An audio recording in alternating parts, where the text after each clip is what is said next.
গাড়ির ম্যাটেরিয়ালের একটু ডেসক্রিপশন দিবেন, আর টোটাল অ্যাসেম্বলিং পার্টস কতগুলো? বডির জন্য আমরা হচ্ছে এমএস স্টিল ইউজ করতেছি।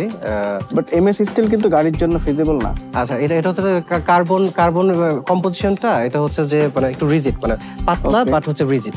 রাস্টিং টেস্ট করা আছে? রাস্ট কতদিনে আসবে বা আসবে না? রাস্ট হচ্ছে আমাদের এটা সিইডি করা আছে, 5 ইয়ার্স এর মতো হবে আর কি। Is there any certificate? না, এটা কোনো সার্টিফিকেট। কোটিং কোথা থেকে করছেন? কোডিং হচ্ছে আমরা নিজেরাই করছি আমাদের ফ্যাক্টরিতে। আর বিএমএসটা? বিএমএস আমাদের ডিজাইন, আমাদের হচ্ছে ড্যাশবোর্ডটা ডিজাইন করা, যে যেন হচ্ছে অ্যাপে হচ্ছে ডেটা দিতে পারে, ওটা আমাদের ডিজাইন করা। সফটওয়্যার কার? আমাদের নিজেদের বানানো। মানে ওভারঅল গাড়ির পেটেন্ট করা আছে, ডিজাইন গাড়ির পেটেন্ট করা। সোলার নিয়ে কি প্ল্যান? কাভার্ড ভ্যানে হচ্ছে আমরা উপরে সোলার লাগিয়েছি। পার্টস যেগুলি আছে মানে দরজাটা এটা এগুলো সব এখানে বানানো? সবগুলো এখানে বানানো হচ্ছে।